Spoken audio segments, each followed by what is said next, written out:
তিনটে অপরাধ। নাম্বার 1, সে জুলাই। জাতীয় নাগরিক পার্টি জুলাইকে কুক্ষিগত করেছে বলে মন্তব্য করেছেন ইনকিলাব মঞ্চের মুখপাত্র শরীফ ওসমান হাদি। তিনি বলেছেন এনসিপির ভুল তিনটা। এনসিপি জুলাইকে কুক্ষিগত করেছে, তাদের অনেকেই দুর্নীতিগ্রস্ত হয়েছে এবং এই ঐক্য মূলত নষ্ট করেছে এনসিপি। শনিবার সকাল 11:30টায় ঢাকা বিশ্ববিদ্যালয়ের মধুর ক্যান্টিনে আয়োজিত এক জরুরি সংবাদ সম্মেলনে এসব কথা বলেন তিনি।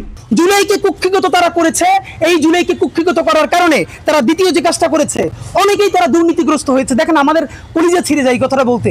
আজ থেকে 10 মাস আগে যেই ছেলেটা দেখেছি সারা গায়ে আঘাতের চিহ্ন জুলাইয়ের আন্দোলন করতে গিয়া, সেই সব ছেলে মেয়ে মাত্র 8-10 মাসের মধ্যে কিভাবে কোটি টাকার মালিক হইতে পারে, এই চিন্তা আমাদেরও ঘুম আসে না।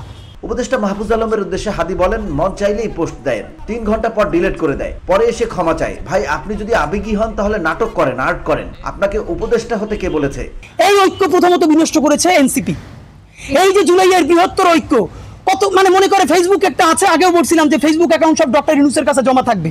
মন চাইলেই পোস্ট দেয়, আধা ঘন্টা পর ডিলিট দেয়, এরপর 3 ঘন্টা পর হিসাবে দুঃখ প্রকাশ করে। ভাই, এটা কি বাচ্চা কাচ্চাদের ওই হান্ডি পাতিল খেলা যে ঠিক আছে খেলবো না, হারাই ফেরত দাও, একটু পরে এসে আবার ঠিক আছে খেলা শুরু করি? বাবা, তুমি যদি ইমোশনাল হও, তোমার যদি কবি সাহিত্যিক আর্টিস্টিক সেন্সটা বেশি থাকে, তুমি যদি অভিমানী বালক হও, তাহলে তুমি নাটক করবা, সিনেমা করবা, থিয়েটার করবা, আর্ট কালচার করবা। তোমার উপদেষ্টা হওয়ার মতো সিরিয়াস দায়িত্ব কে নিতে বলছে? হাদি বলেন, জুলাই ঘোষণাপত্র না হলে জুলাই শহীদ পরিবার কিংবা যারা এই আন্দোলনে শরিক হয়েছে তাদেরকে ভারত আর আওয়ামী লীগ কচুকাটা করবে। জুলাই ঘোষণাপত্র হলে আওয়ামী লীগ নিষিদ্ধের সিদ্ধান্ত কার্যকর হবে। এই সরকারের মধ্যে যারা আওয়ামী লীগকে চায় তাদের নৈতিক পরাজয় হয়েছে নিষিদ্ধের মাধ্যমে, তাদের চূড়ান্ত পরাজয় হবে জুলাই সনদ তৈরি হলে। আপনাদেরকে স্পষ্ট জানিয়ে রাখি, যদি জুলাই ঘোষণাপত্র না আসে, যদি জুলাই সনদ তৈরি না হয়, তাহলে যত শহীদ পরিবার আছে, যত আহত যোদ্ধা আছে, যাদের ভিডিও আছে, ছবি আছে, যারা জুলাইয়ের পক্ষে অবস্থান নিচ্ছে, আজ হোক 20 বছর পরে হোক, দিল্লি এবং এই আওয়ামী লীগ মিলে তাদের উপর আরেকটা কচুকাটা করবেই করবে এবং এর মধ্যে কোনো পার্থক্য নাই। এটা জানতে হলে আমাদেরকে মাত্র 100-150 বছর আগে যে সিপিআই বিপ্লব হয়েছে, আমরা সেটা থেকে শিক্ষা নিতে পারি। বসুন্ধরা, উত্তরা, বনশ্রী, কুড়িল ও বাড্ডা সহ রাজধানীর বিভিন্ন স্থানে অভিজাত ও অত্যাধুনিক মানের ফ্ল্যাট কেনার এক নির্ভরযোগ্য প্রতিষ্ঠান প্লেজেন্ট প্রপার্টিজ লিমিটেড। তাই আপনার স্বপ্নের আবাসনের জন্য আজই যোগাযোগ করুন। Pleasant properties limited, where destiny matches eventually.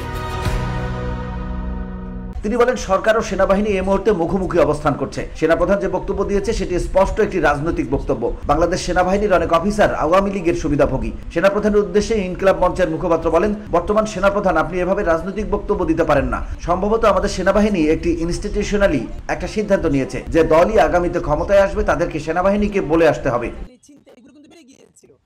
শরীফ ওসমান বলেন, এই সরকারের মধ্যে কেউ কেউ 5 বছর ক্ষমতায় থাকতে চান। এইটাই এই সরকারের বড় দায়। ডক্টর ইউনূসের পরিচয় ব্যবহার করে তারা ক্ষমতায় থাকতে চায়। এই সরকারের মধ্যে ইতিমধ্যেই অনেকে দুর্নীতিগ্রস্ত হয়ে পড়েছে বলেও মন্তব্য করেন Sharif Osman. VOD Bangla news desk.